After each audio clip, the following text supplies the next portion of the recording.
Jenenge manten anyar wis sak lumrahe yen apa-apa iku njaluk anyar, ya prabutan omah ya bleketekan pawon. Yen bisa omahe barang uga anyar, ananging merga durung kuwat tuku ya trima ngontrak saonone. Dilalah bojoku sing pasrawungane jembar, maklum wartawan ditawani omah. Sak temene ibu lan bapakku gandoli, daleme ibu ya jembar, sapa sing arep nganggoni yen ditinggal. Nanging bojoku begegeg ngajak metu. Sungkan jarine, senajan aku sarujuk karo ngendikane ibu, aku pilih manut bojoku. Yen ora dak turut, banjur piye yen aku ditinggal? Durung ganep 3 sasi dadi duwekku jek, apa maneh angel golekane. Mula dina Minggu nalika Mas Yeli prei, aku dijak ndeleng omah sing dikarepake. Pranyata omah kang dikarepake arupa omah joglo, omah kuno bangunan taun lawas, ngarep mburi gedene sak wah. Uga ana sawetara perabotan arupa tempat tidur komplit sak slambune, bopet jan kuwedhe nganggo banget, lemari lan meja kursi tamu nitik saka blegere. Perabotan mau minangka barang mewah ing jaman semono. Jedinge ana jero, platarane amba banget, kebone uga amba sing kagungan dalem pasrah bongkoan mangsa borong. Pokoke diresiki, apa maneh fasilitas lengkap, ora perlu bayar. Wong anake ya wis cukup kabeh, apa maneh padha sukses ing paran. Bojoku langsung gelem. Sajake dheweke wis pengen dadi kepala keluarga tenan. Ora kesuwen dina Minggu candhake wis boyong, bapak ibu katon cuwa. Nanging Mas Yeli kondo yen bapak ibu sak wayah-wayah pareng tilik aku. Yen ngersakake manggon ya monggo. Sajake bojoku kecentok, embuh karo sapa wong yen ana apa-apa ya ora gelem kondo. Sedina 2 dina ora ana kedadian apa-apa. Ing kene katon asline Mas Yeli ngaleme ora jamak. Konangan kowe seminggu 2 minggu aman. Mung sing rada nggumunake tangga kiwa tengen kok akeh sing takon, pripun jeng, sampun kerasan apa dereng?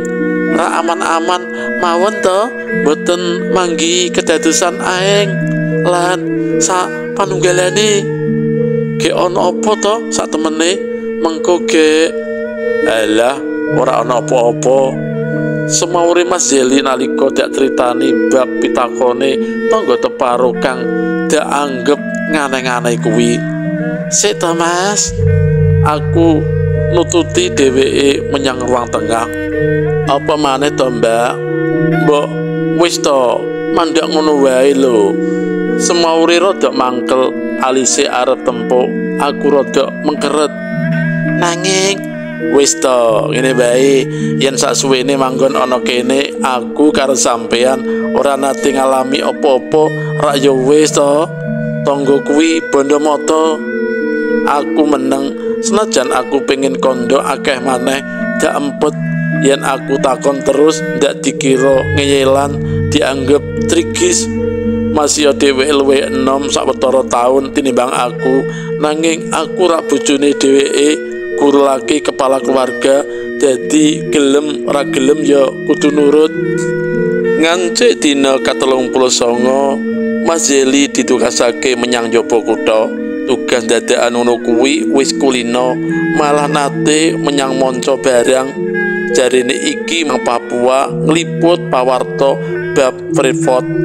Mung 5 dina suwene seminggu rampung sarapan diampiri mobil kantor terus budal. Motore ditinggal kuwi sapa sing arep gawe wong motor Tiger tahun 2000 pilih numpak becak. Kari aku dhewe ana omah pancen abot temenan kanggoku yen resik omah. Mula sedina dak sapu sepisan wae, seminggu pisan dipel Mas Jeli witekno golek rewang ora ana sing gelem. Kaya wingi wengi adate aku nonton TV nganti jam 7 bengi. Kamangka sadurunge manggon kene aku nonton TV nganti tengah wengi. Malah nalika isih prawan biyen nonton TV nganti para esuk. Nanging embuh geni yo wiwit manggon ana omah kene kok aku ngantukan. Esuk yen rampung resik omah masak adus banjur turu. Awan nalika Mas Jeli teko dahar awan tangi sedelok ngancani maem yen dheweke balik menyang kantor. Aku uga balik mapan turu nganti sore. Adus ngenteni Mas Jeli teko, yen durung teko nganti magrib aku magriban dhewe rampung isak turu. Lho emane wengi iki aku ora bisa turu, tansah klisian wae. Saka rumangsaku kok kaya ana sing nginceng. Pancen wiwit manggon ana omah kene aku rumangsa ana sing ngawasi. Apa maneh lampu padang kecar-kencor.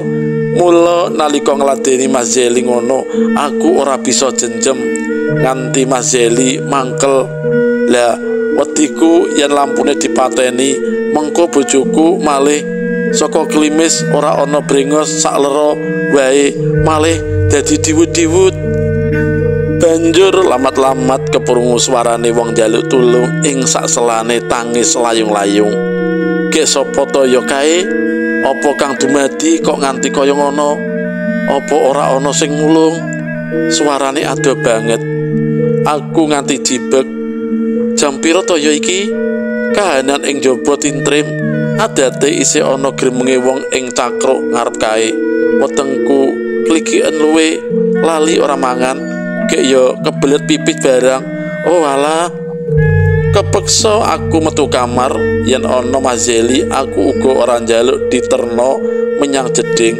Aku ora turu ing dipan gedhe kebak ukir-ukiran kanthi slambu kasebut. Sumpek pilih turu ing dipan cilik gawanku dhewe. Senajan awakku sak gajah aboh nanging nyatane cukup dituruni wong loro. Mandak awake Mas Jeli cekinge sabiting wae. Nanging nalika aku lagi buka lawang kamar aku kaget kepati weruh sesawangan kang gegirisi. Ing satengah ruang tengah katon blegere wong wadon kanthi klambi putih krembyah-krembyah, rambute dawa rembyak-rembyak nutupi geger gumandul ing pian kanthi tali jirit gulune. Praupane pucet, mripate plorak-plorok, ilate melet dawa nganti sak dodo. Aku njerit sak kanyange banjur ngeblak semaput lali Purwoduksina. Nalika nglilir aku wis dirubung tangga teparo banjur diulungi banyu putih sak gelas. Aku kelingan banjur nangis sak katoku. Bu RT sing dilalah tangga ngarep omah nyoba ngere-ngere. Sampun jeng, sampun, sabar nggih. Aku ngerepo njaluk palilah amprih paring nginep ing daleme saksuwene Mas Jeli dines. Dilalah kok pareng sakal aku boyong menyang daleme Bu RT. Ing kono banjur aku diceritani Agus ketua Karang Taruna arep matur yen mengko sore arep rapat ing omah kono kaya adate. Omah kuwi pancen asring kanggo kumpulan jari Agus. Lawang-lawang wis padha buka nanging kula nuwun bolak-balik kok ora ana sing semaur. Pungkasane Agus nyelep Bambang banjur diwanekake mlebu omah mbok menawa ana apa to apa ngono. Pranyata weruh aku gumletak ing ngarep lawang jeding banjur dicelukake tangga teparo. Aku terus nyritakake apa kang dak alami. Nanging sapa sing buka lawang? Kok aku ana ngarep jeding? kamangka rak lagi buka lawang kamar. Miturut critane wong-wong, omah kono pancen wingit banget, gawat keliwat-liwat. Pendak 50 taun mesti ana sing ngendhat lan panggonane pancet ing ruang tengah ngarep kamar sing dak nggoni. Mula ora ana anak turun sanak kadang kang wani manggon omah kono. Satemene akeh sing mrayogakake omah kasebut diruwat utawa yen perlu dirubuhake wae amprih ilang sengkolone, nanging ora entuk dening keluargane, wedi kena sawabe. Mula dijarake wae layak gratis. Nalika Mas Yeli teka, aku njaluk mulih menyang daleme ibu. Dheweke meneng wae sawise diceritani dening Pak RT. Pungkasane aku lan Mas Yeli nginep ana daleme ibu. Barang-barang isih ana ing omah joglo. Minggu candhake aku wis diboyong maneh dening Mas Yeli menyang omah kontrakan sing jejer-jejer ngono kae. Wis ora ana apa-apa, senajan mung sauplik lan rupek nanging aman. Muga-muga ora ana apa-apa. Aku wegah usung-usung. Ing sawijining wektu aku kepethuk tangga lawas ing pasar. Dheweke crita yen omah kasebut wis entuk korban, ya kuwi isih kapernah ponakane sing duwe omah. Ora ana kang ngerti kapan kenya kuwi teka. Ngerti-ngerti lawang iringan omah katon mengo, kamangka lawang-lawang wis dikunci kabeh lan lawang ngarep uga ing kahanan gembokan. Nalika ana sing arep nutup, dadak weruh ana wong ngendhat.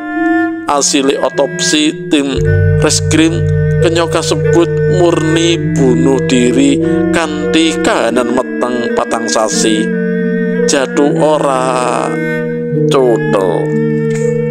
Mekaten para pamirsa, salah setunggaling cariyos cekak alam yang lelembut ingkang sampun kula waos. Mugi-mugi cariyos kula wau saged dados panglipur manah panjenengan sami. Matur nuwun. Rahayu, rahayu, rahayu.